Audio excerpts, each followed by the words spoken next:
Bonjour Dominique Moisy. Bonjour. 15 ans après la géopolitique des émotions, vous publiez Le triomphe des émotions aux éditions Robert Laffont.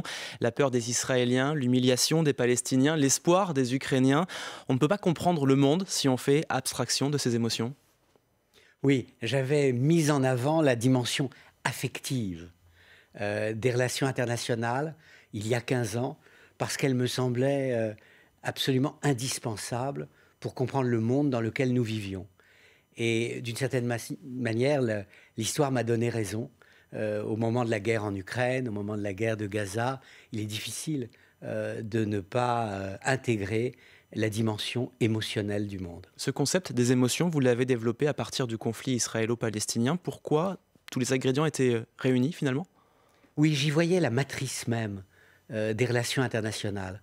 Il y a bientôt 40 ans, quand j'allais en Israël, je rencontrais les Israéliens à l'ambassade de France à Tel Aviv, les Palestiniens au consulat général de France à Jérusalem, et c'était deux mondes. Et je sentais que le conflit n'était pas seulement une affaire de territoire, une affaire de sécurité, mais bien plus une affaire de sentiments. De sentiments irréconciliables, vous dites. Il y avait trop de complexes de supériorité du côté israélien, trop de complexes d'infériorité du côté palestinien, trop d'humiliation du côté palestinien, trop de ressentiment par rapport à l'histoire récente du côté israélien. Et aujourd'hui, la communauté internationale est suspendue à la menace d'une offensive israélienne à Rafah, au sud de Gaza, où plus d'1 million de Palestiniens ont été en partie déplacés. Et là, encore une fois, c'est l'émotion, c'est l'inquiétude qui l'emporte, l'émotion des États-Unis, de la France, mais aucune solution rationnelle n'émerge finalement ? Non, une des raisons majeures est quand même la présence au pouvoir en Israël d'un Premier ministre qui, en réalité, ne dit pas « Israël d'abord », mais « moi d'abord ». Un peu comme Trump aux États-Unis. C'est l'idée que ce qui importe pour lui, c'est son maintien au pouvoir. Il y a cette idée, le pouvoir ou la prison. Après moi, le déluge. Et il est très difficile à la communauté internationale d'exercer des pressions sur un homme pour qui la poursuite de la guerre est essentielle à son maintien au pouvoir. Et Rafah, le cas particulier de Rafah, ça peut être un point de non-retour. Les États-Unis, par exemple, ont averti Israël du risque de désastre si l'offensive avait lieu. Oui, le désastre a déjà lieu sur le plan humanitaire quand on voit la situation de quasi-famine dans la bande de Gaza, dont souffrent particulièrement les enfants. Mais les Israéliens sont relativement insensibles à la souffrance des Palestiniens parce qu'eux-mêmes ont traversé le traumatisme du 7 octobre qui a été vécu comme le dernier des grands pogroms auxquels non pas Israël, mais le peuple juif ait été soumis.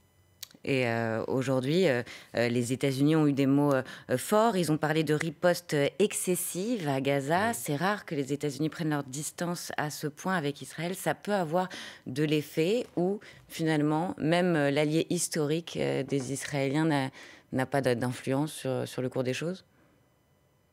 Pas tant que cela, en réalité. On voit les limites de l'influence américaine. Israël n'hésite pas à s'isoler non seulement de l'ensemble de la communauté internationale, mais de son allié privilégié, l'Amérique. D'une certaine manière, les Israéliens disent « c'est ma sécurité, c'est mon histoire, vous n'avez en rien à me dire, à me dicter ce que je dois faire ». Et on voit qu'il y a un cessez-le-feu, justement, poussé par les États-Unis, rejeté par Israël pour le moment, qui ne veut pas des conditions imposées par le Hamas. Israël n'a pas intérêt à ce cessez-le-feu ? Aucun ? Je crois qu'à un moment donné, les deux parties, y compris Israël, ont intérêt à un cessez-le-feu. Mais les conditions que mettent le Hamas à ce cessez-le-feu sont inacceptables aujourd'hui pour les Israéliens. Le nombre et la qualité des Palestiniens qui doivent être libérés. Les prisonniers. Les prisonniers. Et vous avez en plus l'idée que ce n'est pas un cessez-le-feu temporaire, mais c'est un cessez-le-feu permanent. Et donc pour le Hamas, il s'agit de dire, au fond, Israël n'a pas réussi à me vaincre. Moi, le petit David palestinien, j'ai résisté au Goliath israélien, et maintenant, ils sont forcés de négocier avec moi à mes conditions. Mais puisqu'on parle des émotions, il y a des émotions qui s'opposent. Il y a à la fois cette colère de voir potentiellement des prisonniers palestiniens sortis des prisons, et de l'autre côté, l'inquiétude, la peur, la tristesse des Israéliens qui voient ces otages dont on n'a plus de nouvelles maintenant. Oui. On pense que sur les 132 otages, une trentaine, hélas, sont morts. Et donc il s'agit d'échanger les cadavres de 30 ex-prisonniers contre des Palestiniens terroristes, entre guillemets. Il en reste une centaine dont on ne sait pas ce qui s'est passé pour eux. Vous avez le sentiment qu'on est là dans une impasse aujourd'hui ? J'ai le sentiment très clair que le gouvernement israélien n'a pas donné la priorité au sort des otages et qu'il commence quand même à s'isoler d'une partie de la population israélienne qui considère que on ne va nulle part, qu'il n'y avait pas de plan, qu'il n'y en a toujours pas, qu'il n'y a pas de stratégie, qu'on ne sait pas où l'on va et que on va dans une impasse. Dominique Moisy, vous êtes avec nous pour la sortie de votre livre « Le triomphe des émotions ». Vous restez avec nous, on vous retrouve dans quelques instants, juste après le Fil Info à 8h40 avec Elia Bergel. Gérald Darmanin annonce la fin du droit du sol à Mayotte. Le ministre de l'Intérieur est arrivé sur l'île ce matin. Mayotte en pleine crise sécuritaire et migratoire. Cette fin du droit du sol sera faite dans une révision constitutionnelle que choisira le chef de l'État, explique Gérald Darmanin. Un coup de filet contre l'ultra-droite à Paris hier. 39 membres de la mouvance placés en garde à vue pour participation à un groupement en vue de commettre des dégradations et des violences. Une quinzaine de suspects sont fichés S. Un séisme politique en Hongrie. La présidente Katalin Novák, proche du Premier ministre Viktor Orban, démissionne. Sa décision de gracier un condamné impliqué dans une affaire de pédocriminalité fait scandale. La France se rassure un peu contre l'Écosse dans le tournoi des 6 nations. Les Bleus gagnent de justesse 20-16 à Édimbourg après la défaite des rugbymen tricolores contre l'Irlande au match précédent. Hier soir, l'Angleterre a gagné 16-14 contre le Pays de Galles. France Info. Le 8-30 France Info, Agathe Lambré, Benjamin Fontaine. Toujours avec Dominique Moisy, géopolitologue. Vous publiez Le triomphe des émotions chez Robert Laffont. Un exemple du règne de l'émotion que vous décrivez dans votre livre, le phénomène Donald Trump. Dans l'une de vos dernières chroniques dans Les Échos, vous écrivez que la victoire de Trump à la présidentielle ferait entrer les États-Unis dans leur plus grave crise institutionnelle depuis leur création. Expliquez-nous. Mais je crois que Donald Trump 2024 a très peu à voir avec Donald Trump 2016, quand il a été élu président des États-Unis pour la première fois, peut-être la dernière fois. C'est un homme qui est animé par un esprit de vengeance, qui se comporte déjà comme un chef mafieux, avec l'idée qu'il va récompenser ses amis, punir ses ennemis, et l'expression que j'utilisais pour Benjamin Netanyahou, moi d'abord, convient parfaitement à Trump. Ce n'est pas l'Amérique d'abord, ça n'est pas l'Amérique seule, c'est Trump d'abord, Trump seul. Je suis l'ultime objet de mon ambition. Et vous dites que les modérés doivent se mobiliser pour le candidat de la raison. Il y a un autre phénomène qui est scruté par le camp Trump, c'est l'impact que pourrait avoir la chanteuse et superstar Taylor Swift sur ces élections. Est-ce qu'elle peut faire basculer la présidentielle ? Non, je ne crois pas. Mais ce qui est clair, c'est que ces élections seront extraordinairement serrées. À moins que l'un des deux candidats ne s'effondre et soit remplacé par un autre d'ici aux élections. Vous pensez à Joe Biden ? Comment ? Vous pensez à Joe Biden, évidemment ? Je pense à Joe Biden, mais on peut aussi penser à Donald Trump si la justice le poursuit un peu trop. Mais si ces élections sont très serrées, ce qui a déjà été le cas en 2020, l'influence de quelqu'un comme Taylor Swift, qui peut pousser des jeunes à aller voter et à voter contre Donald Trump, peut effectivement, à la marge, faire une différence. Il ne croit plus à la politique, il ne croit plus aux élites, mais ils peuvent croire à une idole comme Taylor Swift et dire elle nous dit d'aller voter contre Trump, peut-être nous allons le faire. Et c'est l'idée de mobiliser ceux qui vont le moins voter aujourd'hui, c'est-à-dire les jeunes. Mais même si Joe Biden, on le voit, enchaîne les trous de mémoire, les confusions entre François Mitterrand, Emmanuel Macron, le président égyptien, le président mexicain, vraiment, il peut y avoir une envie de Joe Biden. Est-ce qu'il peut faire campagne? Est-ce qu'il peut être élu dans ces conditions? Alors, il n'y a pas une envie de Joe Biden. Il n'y aura pas d'envie de Joe Biden. La majorité des Américains, en fait, n'ont envie ni de Joe Biden, ni de Donald Trump. Ils souhaiteraient une autre élection entre deux candidats nouveaux. Mais bon, a priori, on est dans un schéma qui rappelle pour la première fois depuis les années 50 ce qui se passait avec Eisenhower, qui s'est présenté 2 fois, 1952-1956, contre le même candidat démocrate, Adlai Stevenson, et qui a été 2 fois élu.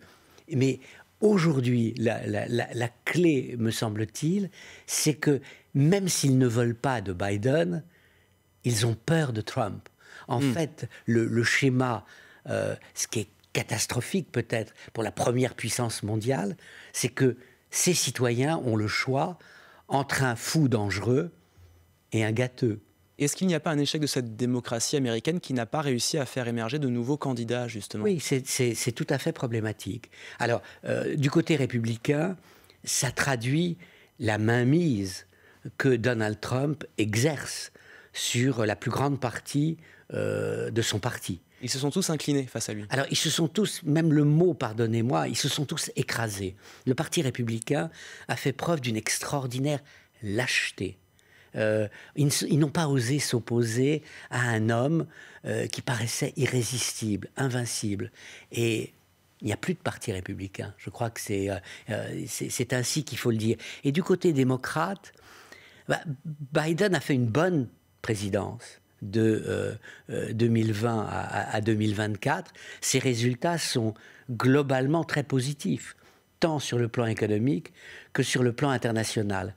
Mais il vieillit, son apparence paraît toujours plus fragile, et c'est un homme qui avait déjà des lapsus multiples avant même d'avoir 80 ans. Mais là, vous avez 2 hommes de près de 80 ans qui vont se disputer le pouvoir. Et il y a une 3e personne, Nikki Haley, qui est en train d'essayer de survivre en disant: est-ce que vous voulez vraiment 2 octogénaires qui perdent un peu la mémoire comme président des États-Unis? Non.